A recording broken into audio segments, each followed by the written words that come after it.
अस्सलाम वालेकुम। आज हम Oxford reading circle book fun का एक यूनिट देखने जा रहे हैं जिसका नाम है सन एंड मून, जो कि एक पोम है। मज़ेदार सी छोटी सी पोम है और बहुत आसान सी है, और उसके क्वेश्चन आंसर्स भी बहुत आसान से हैं। तो बस जल्दी से शुरू करते हैं।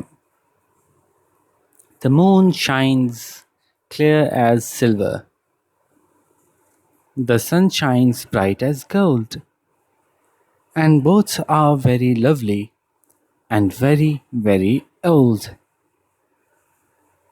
चांद चमकता है बिल्कुल ऐसे जैसे कि चांदी हो, या चांद चांदी की तरह चमकता है, और सूरज ऐसे रोशन चमकता है जैसे कि सोना हो। इसको यूं भी पढ़ सकते हैं कि चांद ऐसे चमकता है जैसे शफ़ाफ़ चांदी, और सूरज ऐसे चमकता है, सूरज ऐसे इतना रोशन चमकता है जितना कि सोना। ठीक है। And both are very lovely, दोनों ही बहुत खूबसूरत, बहुत प्यारे हैं। एंड वेरी वेरी ओल्ड, और बहुत पुराने हैं। इसको यूं कहना अच्छा नहीं है कि दोनों बहुत बहुत पुराने हैं, हम उर्दू में ऐसे नहीं बोलते। अगर किसी को स्ट्रेस करना होता है बहुत को, तो हम कहते हैं बहुत पुराने, बहुत बहुत बहुत पुराने नहीं बोलेंगे, सही है।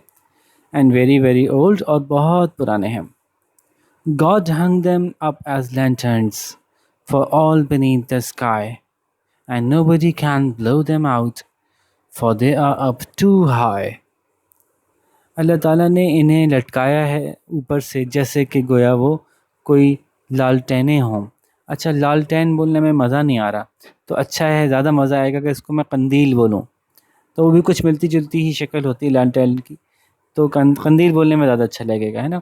तो God hung them up as lanterns for all beneath the sky, तो खुदा ने इनको लटकाया है कंदीलों की तरह से उन तमाम लोगों के लिए, उन तमाम चीज़ों के लिए, उन तमाम के लिए जो आसमान के नीचे पाई जाती हैं। वो तमाम मखलूक़ात, वो सब, चाहे वो कोई चरिंदे परिंदे चरिंद परिंद हों, कोई इंसान हो, कुछ भी हो, कोई भी मखलूक हो, चाहे पौधे ही क्यों ना हो, वो भी फ़ायदा उठाते हैं ना।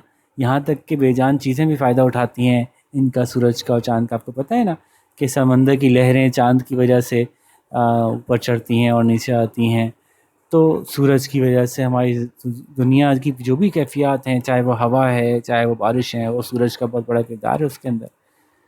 तो अल्लाह ताला ने इनको लटकाया है जैसे कि कंदीलें लटक रही हों रास्ता रोशन करने के लिए, उन तमाम लोगों के लिए जो कि इस आसमान के नीचे पाए जाते हैं। वो तमाम इंसान, वो तमाम जानदार, वो तमाम बेजान चीज़ें, और सब के सब, for all beneath the sky, आसमान के नीचे जो भी हैं उन सब के लिए अल्लाह ताला ने इनको लटकाया है। And nobody can blow them out, और कोई इनको फूंक मार के बुझा नहीं सकता। एक ऐसी कंदीलें, ऐसी लालटेन, ये ऐसी मोमबत्तियाँ हैं जिनको कि कोई फूंक मार के बुझा नहीं सकता। For they are up too high, क्योंकि वो बहुत ऊपर लगी हुई हैं। ठीक है भाई, कितनी आसान सी थी, देखें कितना आसान सी बात थी इसमें। अब सवाल देखेंगे तो आपको और मज़ा आएगा, तो बहुत ही आसान से हैं। तो हम हमेशा की तरह आपसे कहेंगे भाई, सारे सवालों के जवाब आपने खुद लिखने हैं, ठीक है। तो आप जब आप खुद लिखेंगे तो पता है क्या होगा कि आपको एग्ज़ाम में याद करके जाने की ज़रूरत ही नहीं पड़ेगी, क्योंकि लिखे खुद होंगे आपने, है ना भाई।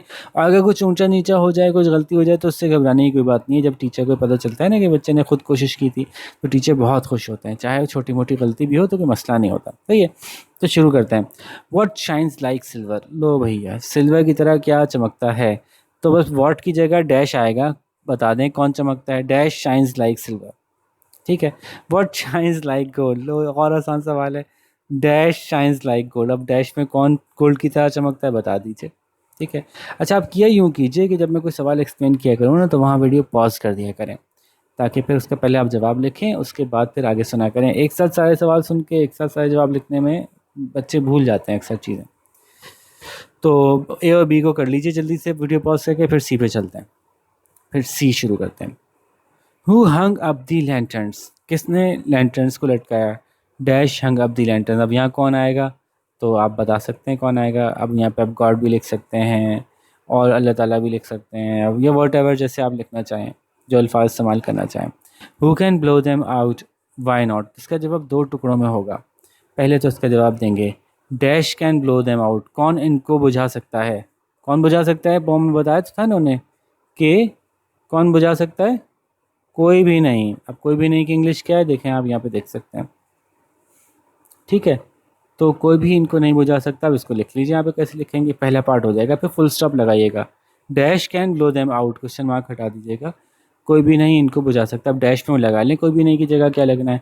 उसके बाद दोबारा लिखेंगे वाई नॉट, तो वाई नॉट के जवाब में आप चाहें तो कॉमा लिखा दें और फिर आगे लिखिए बिकॉज, क्योंकि। क्यों नहीं बुझा सकते, क्योंकि, कोई भी इनको क्यों नहीं बुझा सकता, क्योंकि, क्योंकि ये देखें यहाँ लिखा हुआ है।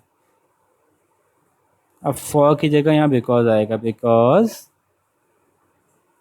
वो बहुत ऊंचे लगे हुए हैं। हो गए सवाल जवाब कंप्लीट, पता भी नहीं चला, 2 मिनट के अंदर पोम भी समझ में आ गई और सारे सवाल जवाब भी कंप्लीट हो गए। अब देखते हैं कि आप में से किसने ज़्यादा अच्छे सवाल अटैम्प्ट किए हैं, ठीक है। और आइंदा भी ऐसे ही कोशिश करनी है कि सारे सवाल खुद से अटैम्प्ट करने की कोशिश करनी है। देखा ना आपने खुद से कर लिया कितने आसानी से, थोड़ी सी मैंने हिंट दी, आपने सारे सवाल खुद ही से कर लिए। ठीक है भाई, तो अब किसी और लेसन के साथ, अच्छे से लेसन के साथ अच्छी तरह आपसे मुलाकात होगी। अपना बहुत सारा ख्याल रखिएगा। अल्लाह हाफिज़।